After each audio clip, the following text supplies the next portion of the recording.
G'day folks, my name is Rob. Welcome back to another F1 fantasy video. Today we are looking at my team selection for the Mexican Grand Prix this coming weekend. Had to think about that for a second because we've only just jumped back into the third stanza of Formula One for 2024. So we will be looking at how my team is shaping up after the United States Grand Prix, all of the key considerations and takeaways at COTA and what this means for the run-in to the end of the F1 season. So if you're new around here, be sure to drop a like on the video, subscribe to the channel if you haven't done so already. Let's take a look at how I did at the United States Grand Prix. 300 points all out.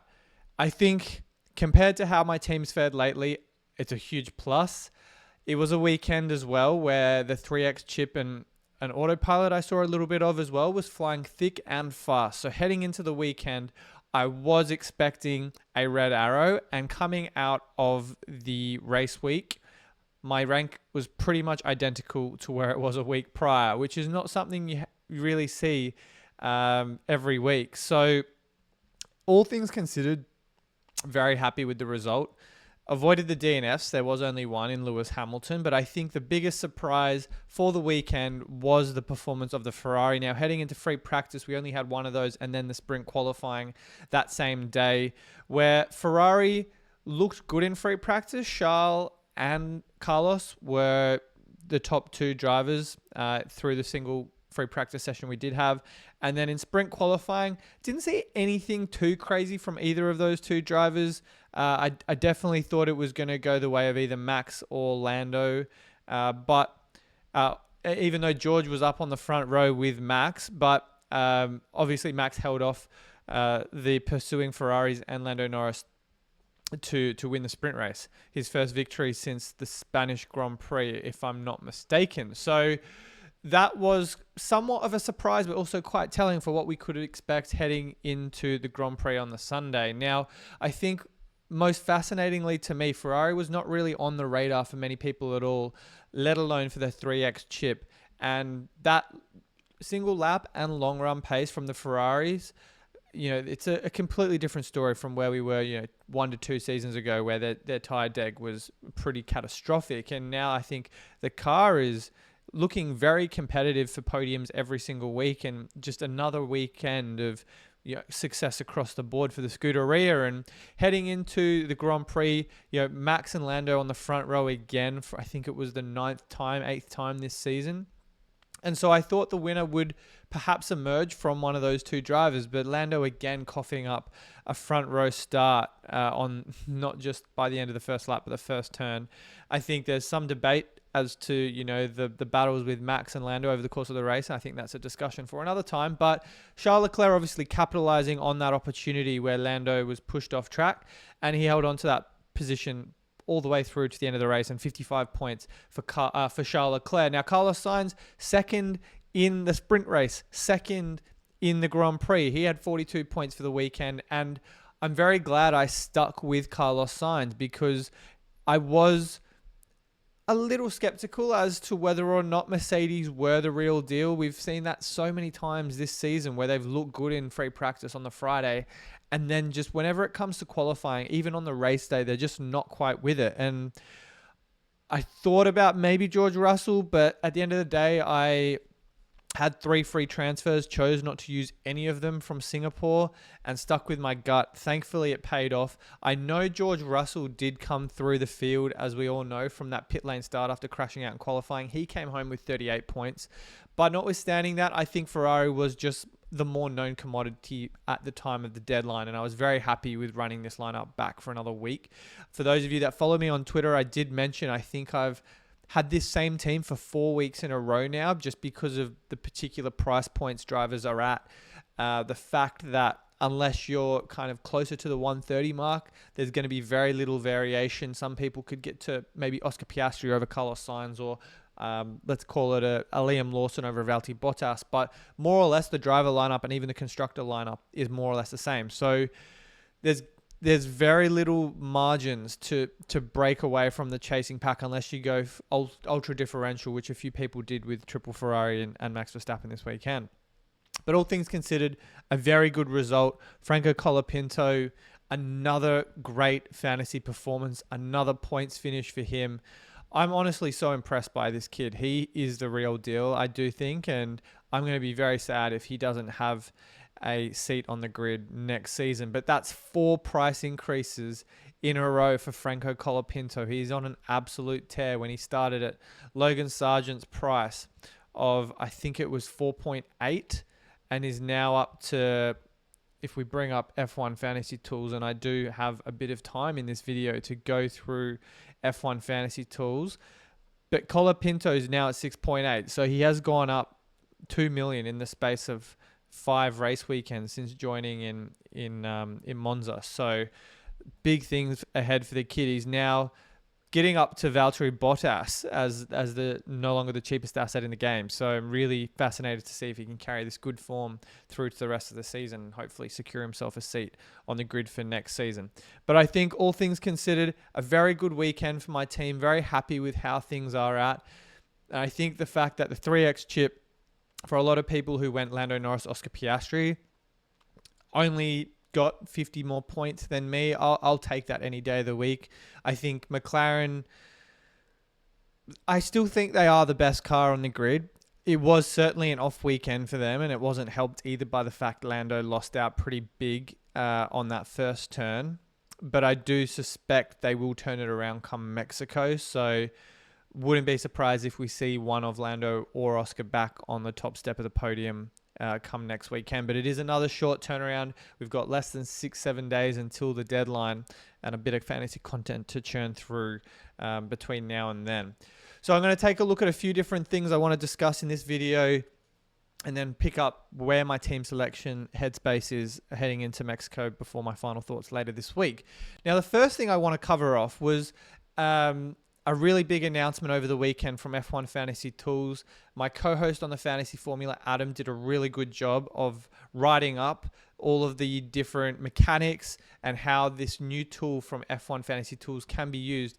And it's been termed as Elite Data. And what that tells us from what the team at Fantasy Tools has put together is a summary of the top 500 teams in the global league and the driver and constructor ownership patterns right after the weekend, if I'm not mistaken.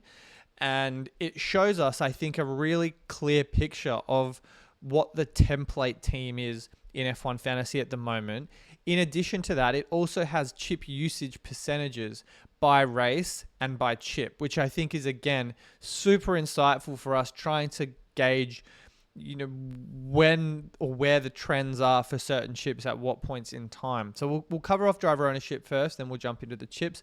But I think it also shows, I just realized I haven't been showing the screen for the last 5 to 10 seconds, probably more than that. But I think you kind of get the idea. The left-hand side are the ownership trends for the constructor and the driver. The right-hand side is the chip usage percentages by race and by chip.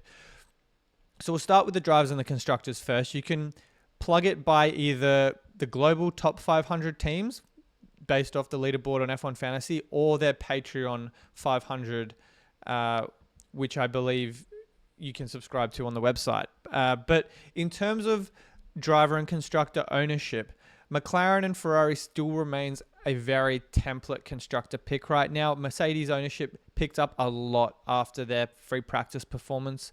And I do think the constructor was very hard done by this weekend. Obviously, Lewis had a stinker from start to finish. Just, I would argue, one of, if not his worst race weekend in his entire career.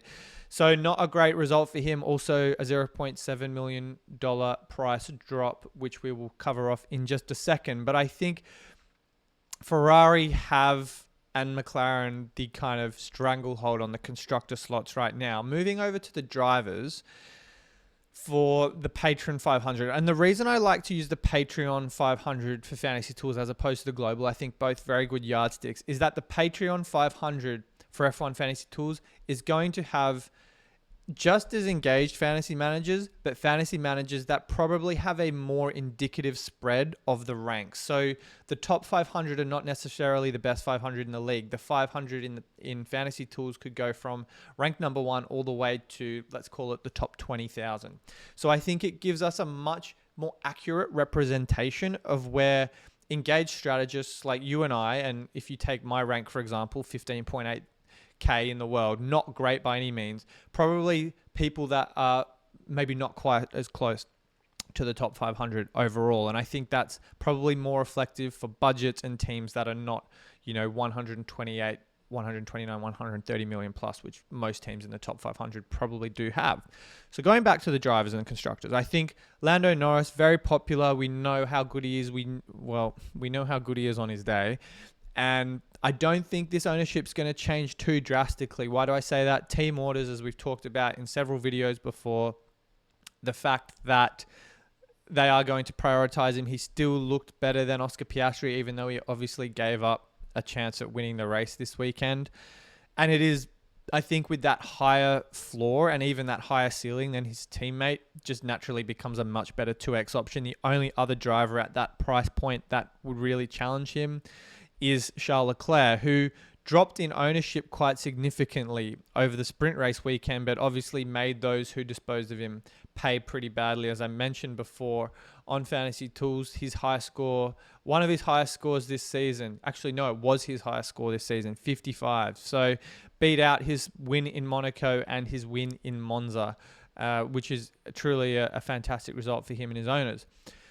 I think Leclerc may well come back onto the radar along with Carlos Sainz, who I've owned steadfast for the last 5 races or so. Probably isn't going to change anytime soon.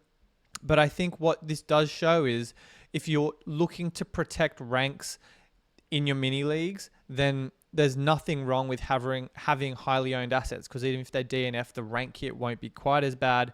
And I guess the same thing goes for if they do well, you're not going to make quite as much ground.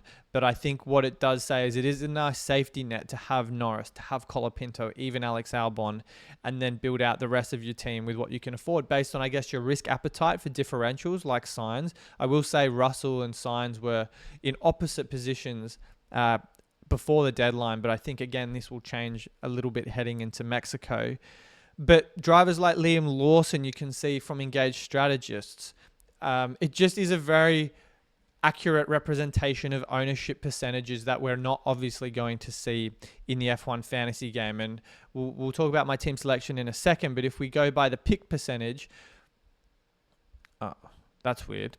Let me refresh the screen. But I think the pick percentage on, okay, the ownership for some reason is bugging out on my fantasy page right now, but you look at drivers like Alex Albon, 80%, he's very highly owned in the game. I think that's quite accurate, but you're not going to see the ownership for Carlos Sainz as low as it is on Fantasy Tools. And I think that's just because there are a lot of zombie teams and inactive fantasy managers out there that aren't as locked in when it comes to the deadline and making their picks based on free practice and sprint qualifying. So I think hugely informative for how we want to guide our team selection decisions each week, and whether or not that will sway come the last 2 sprint races and 5 races left on the calendar, how we decide to build our team. I'll try and cover this off a little bit more again in my final thoughts video later in the week, but I think a fantastic job there for ownership. And just quickly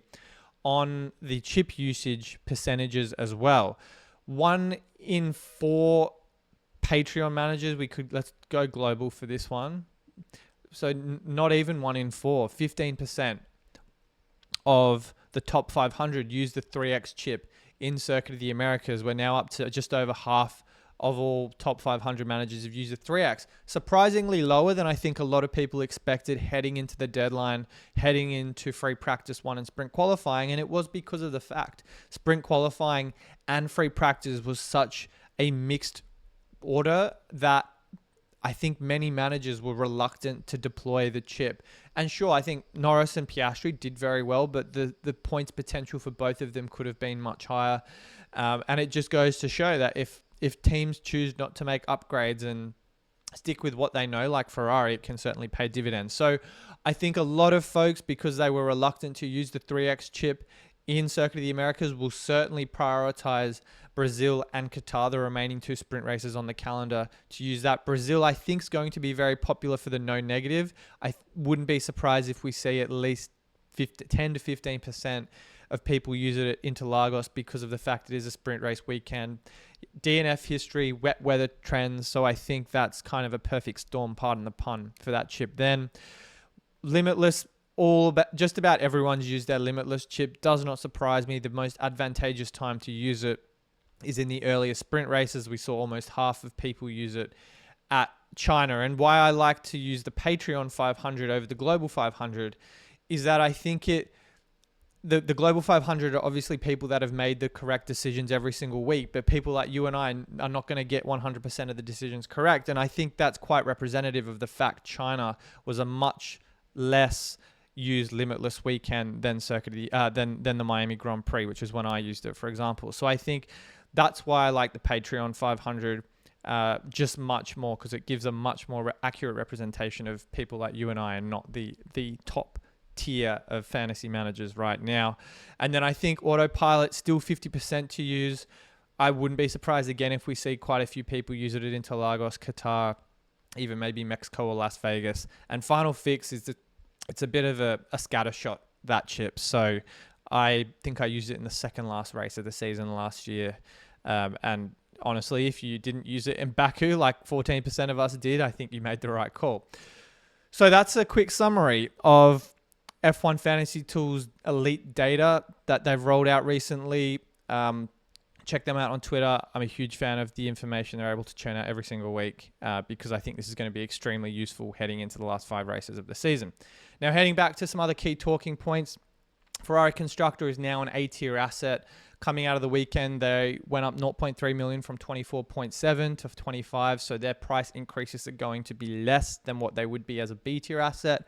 I think that even though remains to be an exceptionally good asset to own, will dilute their appeal just a little bit, and that's why I'm giving some thought to running Mercedes. You might be thinking after the weekend they've just had at Circuit of the Americas, Rob, are you out of your mind? I might be, but there is a cause for potentially running that team, which I'll talk about in just a second. So I think because Ferrari are now 25 million, unless they drop in price 0.7 like we saw with Hamilton, then I think I still think Ferrari are a top 2 constructor in fantasy, but their fantasy appeal with the fact they're an A-tier asset maybe gives me half a reason to want to entertain some other options. And that's a nice little segue into Mercedes assets for this weekend in Mexico. Let's start with George Russell. Now, I think George, a B-tier asset, I think, look, all things considered, he did very well from where he started the Grand Prix in the pit lane to come away with 38 points, 32 of them from the race after going out, hitting the wall in qualifying. He obviously took that, I think it was the penultimate turn or last couple of turns of his flying lap a little too fast. They're really not sure how to manage these upgrades. But he did very well to climb from a pit lane start all the way back into the points and overtake Perez in the closing stages of the race. So a great result for George Russell. And at 21 point something million, let's see what his price is. He went up 0.3, I can tell you that much. And he's cheaper than Carlos Sainz. So 22 million, exactly. So I think he's still a great option for those lower budget teams that need to squeeze in Lando and George. But I think George, has an argument for sure for inclusion in our fantasy teams. Next, let's go to Lewis Hamilton. He's gone down 0.7 million after a DNF. The last time we saw an A-tier asset drop that much in a single race was Max Verstappen in Australia when he couldn't even make it through a couple of laps. So I think Lewis at 24.4 again looked very uneasy in that Mercedes, and I do suspect he will probably need a little bit more time to get to grips with how the car operates. Just didn't really look at home at all. It was a shocker of a weekend, as I mentioned before, and quite frankly, 3 free practice sessions is going to do so much more for the Mercedes the entire outfit to get to grips with the upgrades or the changes to the car and just adjust to how it drives, because I just don't think Lewis or George look comfortable at all throughout the weekend. Lewis going out in Q1, we haven't seen that since China.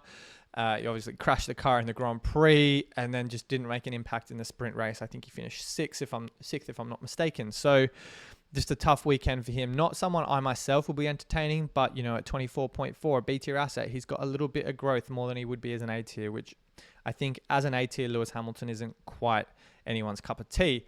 For the constructor, so I think, why don't we bring up my team selection for this week? Because I think that's a really nice segue into how I want to discuss Mercedes as an asset. So this is my team after the Grand Prix. Again, watch me run it back for a fifth week in a row. Quite frankly, the budget at what I have right now is appalling, but we will continue to move and continue to be optimistic as much as we can. There's a couple of different routes I could go down for this week. Carlos Sainz obviously looks very good. I think the Ferrari, if they can replicate these kind of one-stop strategies like they've done recently in Circuit of the Americas and Monza, I mean, every track's different, of course, but I do think that they're obviously making hay while the sun's shining with what they've got. And, Charles Leclerc is getting everything out of that car humanly possible. So it wouldn't be, I think, unless we saw something shocking in practice, the smartest decision to move off Ferrari at this point in time. But for someone like me, who is a little bit lower on budget, trying to angle for a 3x in Qatar and needing to squeeze every 0.1, 0.2 million out of price rises, potentially going to Mercedes in Mexico. I just feel like that track might suit the car a little bit better. Obviously, as I said, you're just not sure what to expect from Mercedes week in, week out. Could really be an option for me here. That would give me just enough money to get in someone like Liam Lawson or even his teammate. I think I'm just short of Liam Lawson. Sorry. I could get in Yuki Tsunoda or a driver who I was really impressed with. Oh, goodness me, I need to filter by value to find who I want to talk about. Is Pierre Gasly. I loved what I saw from Pierre across the weekend. A P6 start on the grid after, obviously, Russell took that pit lane start today on the Sunday.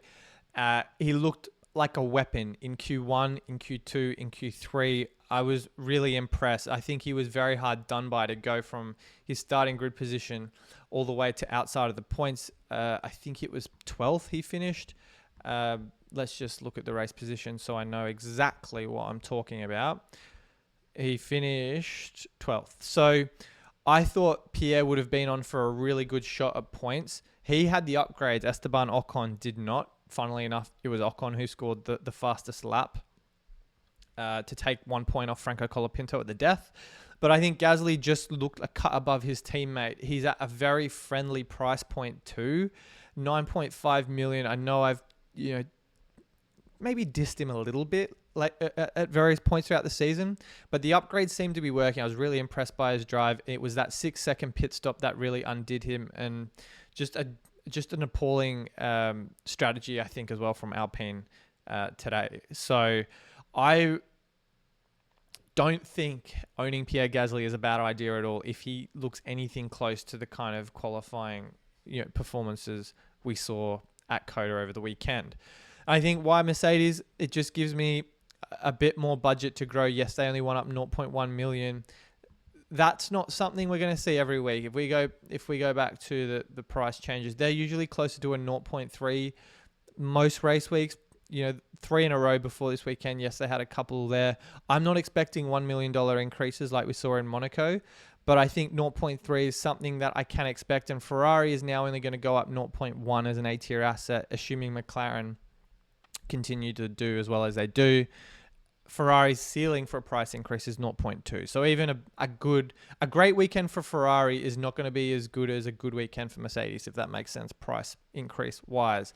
But obviously we'll cross that bridge when we come to it at the end of free practice. Now, the other option I was looking at is that, again, I've got 3 free transfers. I could run it back with Ferrari, potentially bring in the G unit, and that would give me 10.7 to get in Liam Lawson, who, again, another driver I was mightily impressed with over the weekend. Taking it to Alonso, coming again from the back of the grid with that 60-place grid penalty all the way up into the points. It's a rookie renaissance right now with Franco Colapinto and Liam Lawson. So I really like this team. I can just squeeze it in. Again, would need to see some serious form from George Russell in all 3 free practice sessions if I can navigate that tongue twister, but I do think there's possibly some potential for me to run something like this, a little bit of Mercedes without obviously going all in on the constructor. But I think that's kind of where my head's at. I've really gone well over time for these team selection videos. I like to keep them under 20 minutes, but this one's up to 25. I just wanted to make sure we covered off fantasy tools and all of the key talking points from the weekend. But I will absolutely be back with a final thoughts video later in the week. Undecided yet if I do a post FP2 stream on YouTube. I'll play it by ear. I really enjoyed the one last week that you guys dropped by for to cover Circuit of the Americas. So we'll see how we go with that one, but definitely stay tuned for my final thoughts video later in the week. As always, guys, thank you very much for watching, and I'll see you all very soon.